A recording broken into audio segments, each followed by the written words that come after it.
Hi friends, సాధారణంగా మనకు మంచి అలవాట్లు చెడ్డ అలవాట్లు రెండు ఉంటాయి. నాకు కొన్ని బ్యాడ్ హ్యాబిట్స్ ఉన్నాయబ్బా. ఎవరికైనా చెప్తేనేమో వాళ్ళు పిచ్చోడు అంటారు నన్ను. అందుకని చెప్పేసి మీతో షేర్ చేసుకుంటున్నాను. ఇది ఈ హ్యాబిట్స్లో మీకు కూడా ఏదో ఒకటి రెండు ఉంటుంది. అదేదో మీరు కూడా కామెంట్ చేయండి. ఖచ్చితంగా చేయాలి, మర్చిపోకండి.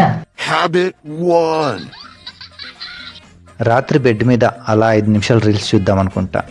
కట్ చేస్తే ఓయమ్మ మూడా ఊరిని పాసుకోలా. Habit 2. అబ్బా గంట సేపు అయింది ఛార్జింగ్ పెట్టి.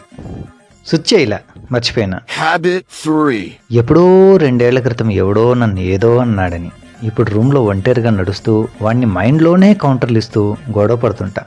ఆ టైంలో నా ఫేస్ ఎక్స్ప్రెషన్స్ నాకే నవ్వొస్తాయి అనుకోండి. Habit 4.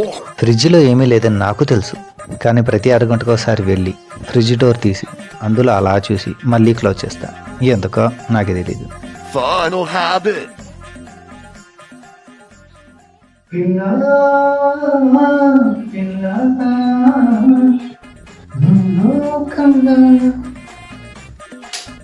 బాత్రూమ్ పోయేస్తే మాత్రం బాత్రూమ్ లోపల మనకి ఒక సింగర్ లోపల బయటపడతాడు, ఒక మంచి యాక్టర్ కూడా బయటపడతాడు. అట్లా ఉంటుంది మనకి. ఇవి ఫ్రెండ్స్ నాకున్న వింత 5 అలవాట్లు. ఇలాంటి పిచ్చి అలవాట్లు మీకు కూడా ఉంటాయి కదా, ఖచ్చితంగా కామెంట్లో మెన్షన్ చేయండి. వీడియో నచ్చితే లైక్, షేర్, సబ్స్క్రైబ్ చేయండి. Thank you friends, bye, see you letter.